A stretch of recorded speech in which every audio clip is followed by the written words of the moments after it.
Assalamualaikum warahmatullahi wabarakatuh. Perkenalkan, saya Elisa Nurkolif dengan NPM 230108105 dari program studi Tadris Biologi kelas A angkatan 2023. Pada video kali ini, saya akan menjelaskan tentang software perangkat lunak komputer. Apa saja bagian dan contoh-contohnya? Mari kita simak video selanjutnya. Yang pertama, saya akan membahas tentang pengertian software. Software adalah perangkat lunak komputer yang terdiri dari serangkaian perintah yang dijalankan oleh mesin komputer. Berbeda dengan hardware, software tidak memiliki bentuk fisik dan berfungsi untuk memfasilitasi berbagai aktivitas pengguna, seperti membuat desain, menonton video, mengedit, ataupun memutar musik. Oke, selanjutnya saya akan menjelaskan tentang sejarah software. Sejarah software dimulai sejak tahun 1800-an dari ide Charles Babbage dan Ada Lovelace yang dianggap sebagai programmer pertama di dunia. Software modern mulai berkembang pada tahun 1940-an bersama dengan lahirnya komputer digital pertama. Pada tahun 1950 sampai tahun 1960-an muncul bahasa pemrograman awal seperti Fortran dan COBOL. Pada tahun 1980-an menjadi masa berkembangnya komputer pribadi dan munculnya software komersial. Kini, software telah menjadi bagian penting dalam hampir semua bidang kehidupan, seperti pendidikan, bisnis, dan kesehatan. Selanjutnya, kita masuk ke ciri-ciri software. Yang pertama, software berfungsi sebagai perangkat penunjang hardware. Artinya, tanpa software, perangkat keras seperti komputer tidak bisa menjalankan perintah apapun. Yang kedua, software memiliki berbagai jenis lisensi seperti open source, freeware, shareware, dan komersial. Jadi, ada software yang bisa digunakan secara gratis dan ada juga yang berbayar tergantung tujuan dan pembuatannya. Yang ketiga, untuk menggunakan software, kita memerlukan file installer. File inilah yang berfungsi untuk memasang atau menginstal program ke dalam komputer. Dan yang keempat, software mudah terserang virus komputer. Karena sifatnya yang digital, software bisa rusak atau terganggu kinerjanya jika terkena virus atau malware.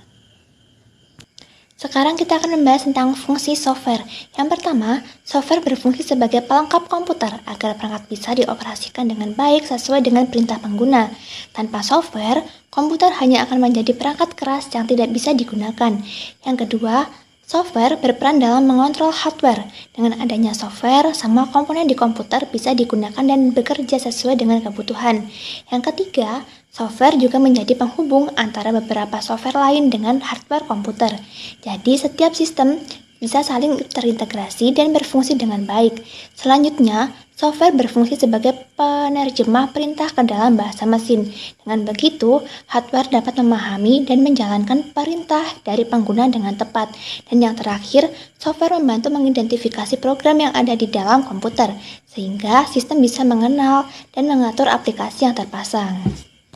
Secara umum, software dibagi menjadi 3 jenis. Yang pertama, sistem operasi atau SO. Yang kedua, software aplikasi atau SA. Dan yang ketiga, bahasa pemrograman atau BP. Selanjutnya, kita masuk ke jenis software yang pertama, yaitu sistem operasi atau operating system. Sistem operasi adalah perangkat lunak utama yang berfungsi sebagai penghubung antara pengguna dengan perangkat keras komputer. Tanpa sistem operasi, pengguna tidak bisa memberikan perintah pada komputer dan komputer pun tidak bisa menjalankan perintah tersebut. Selain itu, sistem operasi juga bertugas untuk mengelola semua sumber daya sistem seperti CPU, memori, dan penyimpanan. Selanjutnya kita akan membahas tentang fungsi sistem operasi. Yang pertama, manajemen sumber daya, mengatur dan membagi penggunaan perangkat keras seperti CPU, memori, dan penyimpanan agar efisien. Yang kedua, antarmuka pengguna, menyediakan cara bagi pengguna untuk berinteraksi dengan komputer melalui tampilan grafis atau perintah teks. Yang ketiga, menjalankan aplikasi, menjadi platform bagi aplikasi agar dapat berjalan stabil dan mendukung multitasking. Yang keempat, manajemen file, mengatur penyimpanan, pengambilan, dan pengelolaan data atau file. Dan yang kelima, keamanan, melindungi data serta mengatur hak akses pengguna terhadap sistem.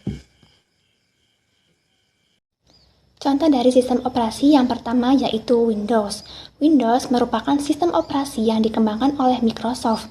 yang didirikan oleh Bill Gates dan Paul Allen pada tahun 1975. Windows menjadi populer karena memungkinkan pengguna menggunakan interaksi antarmuka grafis yang berbasis bit grafis dan menawarkan pengalaman yang lebih mudah digunakan. Contoh sistem operasi selanjutnya yaitu Unix. Adalah sistem operasi tertua yang dibuat pada tahun 1969 untuk keperluan jaringan komputer, terutama sebagai workstation atau server. Dengan Unix, pengguna bisa berpindah kerja dari satu komputer ke komputer lain dengan mudah. Nama Unix sendiri berasal dari kata Unix. Contoh dari sistem operasi yang ketiga yaitu Linux. Linux merupakan sebuah program open source yang gratis di bawah lisensi GNU, yang merupakan turunan dari Unix dan dapat dijalankan pada berbagai macam platform perangkat keras, mulai dari Intel hingga prosesor RISC. Linux dibuat oleh Linus Torvalds pada tanggal 5 Oktober 1991. Contoh sistem operasi yang selanjutnya yaitu macOS atau Macintosh Operating System, merupakan sistem operasi yang dikembangkan oleh Apple Corporation. Sistem ini dirancang secara eksklusif untuk perangkat keras komputer Mac. macOS diperkenalkan oleh pendiri Apple, Steve Jobs, Steve Wozniak, dan Donald Wayne. Inovasi terpenting dari Mac adalah peranannya dalam memperkenalkan dan memperpopulerkan sistem antarmuka grafis atau yang dikenal dengan GUI, Graphic User Interface, kepada khalayak umum. GUI inilah yang memungkinkan pengguna berinteraksi dengan komputer menggunakan icon, mouse, dan jendela, menggantikan antarmuka baris perintah yang rumit. Jenis software yang kedua yaitu software aplikasi. Software aplikasi merupakan program komputer yang dirancang untuk membantu pengguna melakukan tugas atau aktivitas tertentu, seperti menulis dokumen, mengolah angka, membuat presentasi, mengedit gambar, atau bermain game. Aplikasi ini berjalan di atas sistem operasi yang berfungsi untuk mempermudah pekerjaan serta memenuhi kebutuhan spesifik pengguna. Terdapat beberapa fungsi dari software aplikasi. Yang pertama, untuk mengolah data seperti membuat dokumen, membuat presentasi, atau mengedit gambar. Lalu fungsi yang kedua yaitu untuk menyediakan interface interaktif yang nyaman bagi pengguna. Fungsi yang ketiga, memfasilitasi hubungan pengguna dengan perangkat keras atau software lain agar dapat berinteraksi secara efisien. Fungsi yang keempat, memudahkan aktivitas hiburan seperti menonton film, mendengarkan musik, dan bermain game. Lalu selanjutnya yaitu memfasilitasi keterhubungan antar aplikasi dan sistem melalui jaringan. Fungsi yang terakhir untuk meningkatkan keamanan perangkat, misalnya dengan program antivirus untuk menangkal malware dan virus. Contoh dari software aplikasi, yang pertama ada program aplikasi pengolahan kata, yang merupakan jenis software aplikasi yang dirancang untuk membuat dan memformat suatu dokumen tertulis, seperti surat, laporan, makalah, dan sejenisnya. Terdapat beberapa program pengolahan kata yang bervariasi dari yang sederhana hingga yang paling canggih.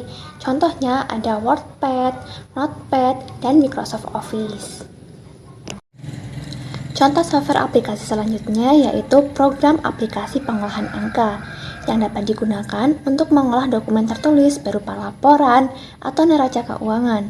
Software ini berfungsi untuk membuat grafik, menghitung sederet angka, mengolah angka secara statistik, dan mencari data-data tertentu. Jenis-jenis program pengolahan angka diantaranya Casepart, Lotus 123, dan Microsoft Office Excel. Contoh selanjutnya dari software aplikasi yaitu ada program aplikasi pengolahan grafis yang dapat digunakan untuk mendesain konsep dan memanipulasi gambar atau foto. Aplikasi ini dikelompokkan menjadi beberapa kategori. Yang pertama, tata letak atau layout yang dapat digunakan untuk mengatur susunan elemen visual pada dokumen cetak ataupun digital. Contohnya Microsoft Publisher, Corel Ventura, dan Adobe InDesign. Lalu yang kedua, ada vektor atau kurva dan garis yang dapat digunakan untuk membuat gambar berbasis garis dan kurva. Contohnya Adobe Illustrator, Corel Draw, dan Macromedia Freehand. Kategori aplikasi pengolahan grafis selanjutnya yaitu ada bitmap atau pixel yang dapat digunakan untuk mengolah gambar berbasis titik-titik warna atau pixel. Contohnya, Paint Windows, Cat Foto Corel, dan ada Photoshop. Lalu kategori yang selanjutnya yaitu ada film atau video yang dapat digunakan untuk menyunting dan memproduksi konten bergerak. Contohnya Windows Movie Maker, Adobe After Effects, dan Ulot Video Studio. Kategori aplikasi pengolahan grafis yang terakhir yaitu multimedia yang dapat digunakan sebagai pemutar atau pembuat konten media. Contohnya Windows Media Player, GOM Player, serta Macromedia Flash. Jenis software yang ketiga yaitu bahasa pemrograman atau BP. Bahasa pemrograman merupakan bahasa yang digunakan untuk menulis kode yang akan diterjemahkan ke dalam instruksi yang hanya bisa dipahami oleh komputer. Cara kerja bahasa pemrograman yang pertama, penulisan kode. Programmer menulis kode sesuai dengan sintak bahasa pemrograman, misalnya C++, Java, dan Ruby. Kesalahan sintak dapat membuat program tidak bekerja. Lalu yang kedua, kompilasi atau interpretasi. Kode diterjemahkan ke bahasa mesin menggunakan compiler atau manajemen seluruh kode sekaligus, atau interpreter yang berarti menerjemahkan baris per baris.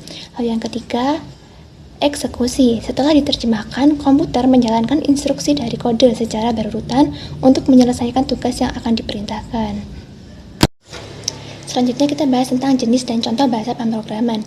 Bahasa pemrograman dibedakan jadi dua, yaitu bahasa tingkat tinggi dan bahasa tingkat rendah. Bahasa tingkat tinggi itu mudah dipahami oleh manusia. Contohnya Python untuk AI, data science, dan web.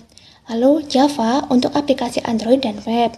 Terus C++ untuk sistem operasi dan game, JavaScript untuk situs web interaktif, dan yang terakhir PHP untuk pemrograman web server. Lalu yang kedua, bahasa tingkat rendah itu lebih dekat dengan mesin. Contohnya tuh assembly untuk sistem tertanam. Lalu yang kedua tuh C, yaitu digunakan untuk membuat sistem operasi seperti Linux.